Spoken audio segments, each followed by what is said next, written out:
Est-ce que Véronica, Natacha, notre poupée improbable, va-t-elle réussir à monter cette montée impossible?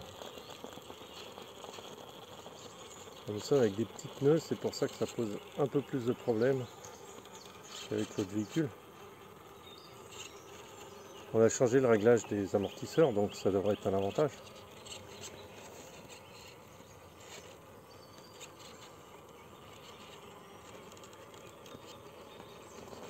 Mais il y a quand même les Irax en classe 1 et Predator peuvent nous surprendre, ils sont très bons pneus.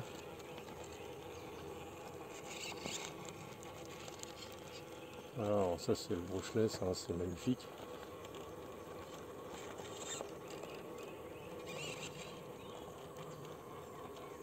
Donc brushless, il s'y arrive toujours.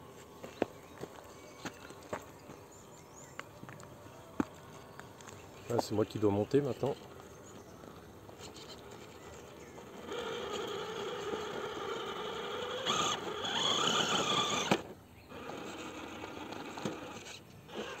Alors là ça passe pas avec les C1. Pneus classe 1 parce qu'ils sont vraiment trop petits.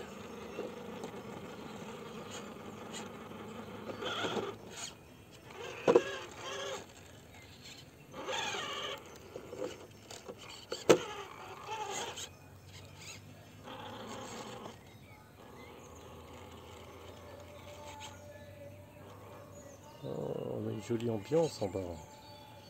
On a une jolie ambiance en bas. Je vois que j'ai pas résolu le problème de la caisse parce que ça fait longtemps que j'ai pas roulé avec. Je le tiens un peu en bas parce qu'on prend quand même de l'angle. Et il ne faudrait pas qu'il tombe. Celui-là, il n'a pas le droit de tomber. Il a le droit de faire les idioties avec, mais il n'a pas le droit de tomber. Alors, par contre, c'est super quoi d'avoir la gestion de la vitesse sur ce truc-là. Ça donne un truc hyper réaliste. C'est ça qui est hyper sympa quoi.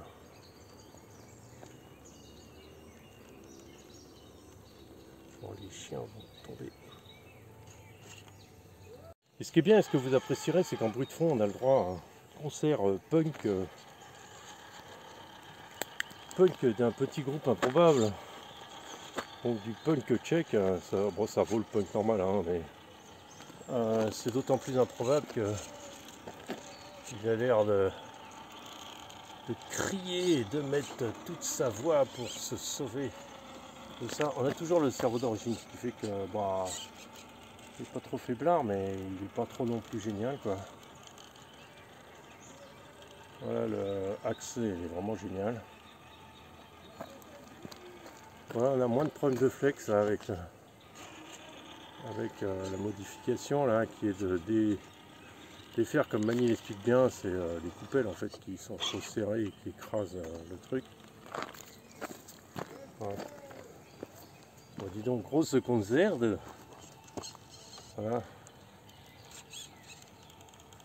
Donc on va voir si ça bouge bien. Moi ça a l'air pas mal.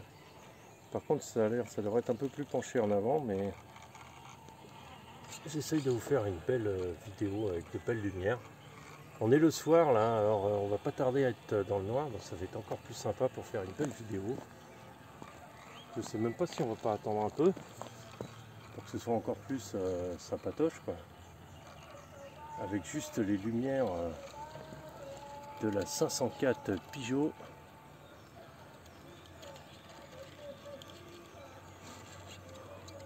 Alors pour ceux qui sont sur la chaîne de Mani aussi, je vais juste vous montrer un truc. Donc, vu la dernière vidéo que j'ai partagée à Mani, donc il y en aura d'autres, hein, bien sûr, hein, c'est juste... voilà, bah, j'aime bien ce cas-là. Voilà, je vous montre là où j'étais monté la dernière fois. Donc, je tourne. C'est là où j'ai fait la vidéo, en fait, sur cette montée-là. Donc, vous avez le rocher qui descend, et là, vous avez un trou, en fait, vous avez une espèce de trou de 15-20 mètres. Et moi, j'étais tout là-haut, en fait. Hein, c'était à peu près ça. En fait, si on glisse, là-bas, tu vas glisser plus bas. Et après, tu as la falaise, donc généralement, tu te casses au moins une jambe et un bras, quoi.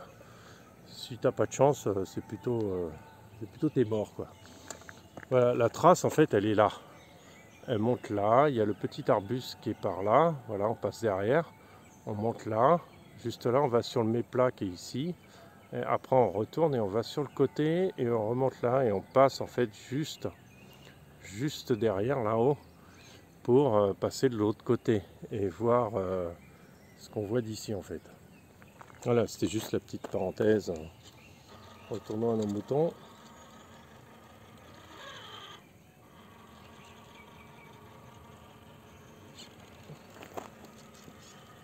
Bon, là, je suis pas à un endroit très difficile, j'ai déjà fait pas mal de vidéos ici. Ce que j'aime avec le TRS-4, c'est jouer avec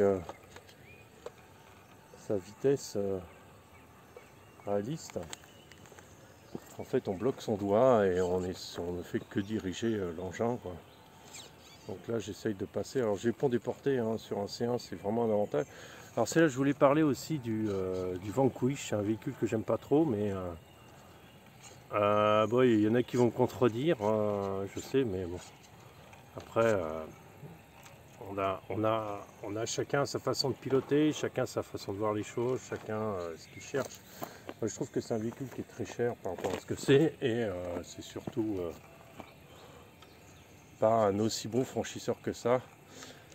Alors le Vanquish est plutôt créé pour faire un classe 1, donc c'est-à-dire d'avoir des petits pneus.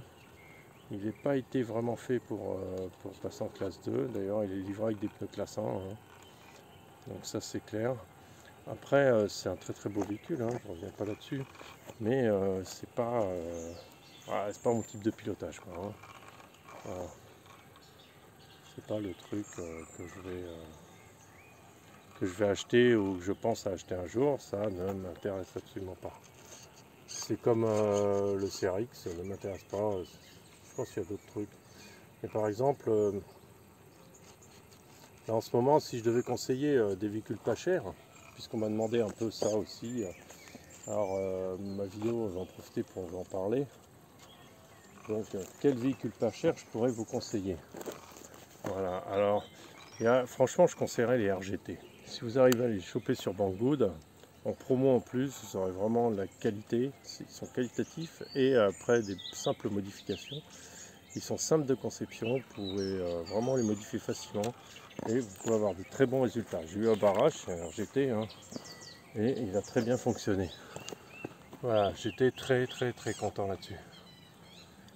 J'ai revendu parce qu'un copain avait besoin de pièces et que moi je voulais passer sur autre chose, enfin le cash de moi, mon fils.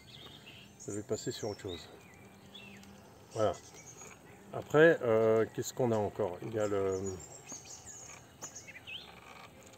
comment dire?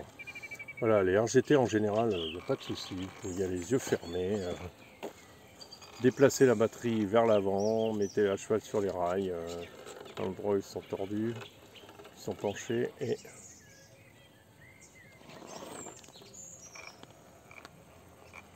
ça sera très bien.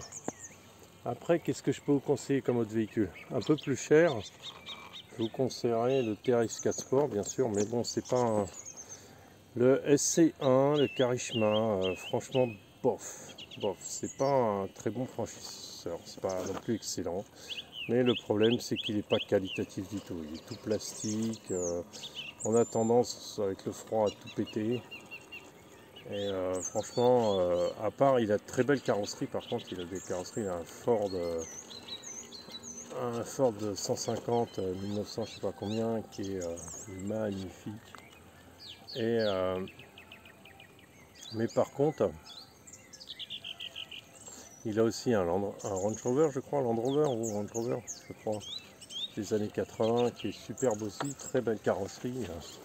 Très belle, là je fais travailler les ponts un peu, là, je fais le petit croisement pour faire un peu de spectacle pendant que j'avance, là, pendant que je commente. On voit bien les phares là, c'est joli. Et donc du coup, voilà, il a aussi une carrosserie, je crois, d'un Subaru, je sais plus quel modèle, mais un vieux Subaru pick-up.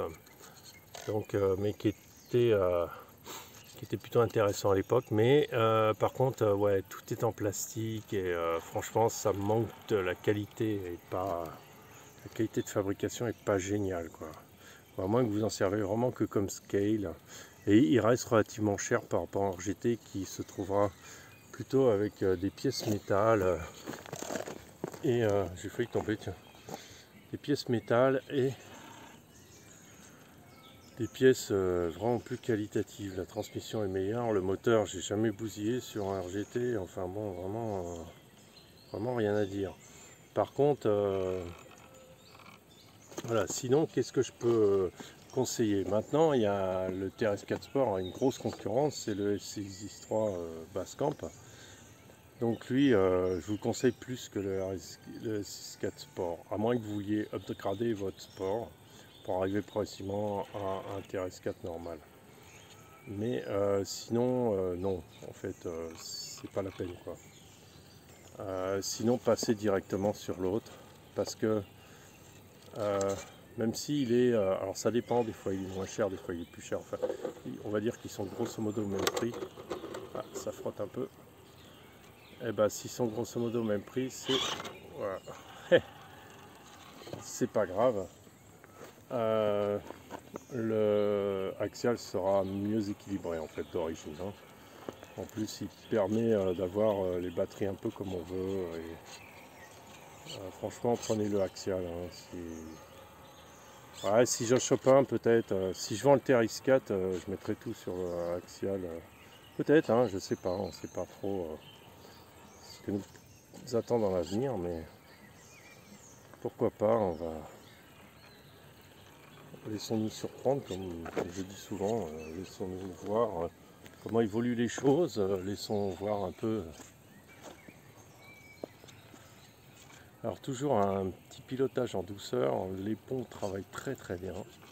Ça c'est vrai que sur ce véhicule, alors le fait d'avoir changé l'huile, vous voyez, hop là j'ai fait une petite manœuvre, j'espère qu'il se rétablit. Voilà, fait que les amortisseurs travaillent très bien. Voilà. On arrive franchement à quelque chose de très mignon, très joli à voir. Toujours faites attention à votre orientation, comment vous êtes par rapport au terrain, comment tout ça, parce que et surveillez vos roues arrière. Les roues arrière sont quand même hyper importantes parce qu'elles ont tendance on a tendance à pas les regarder, et surtout elles ont un bel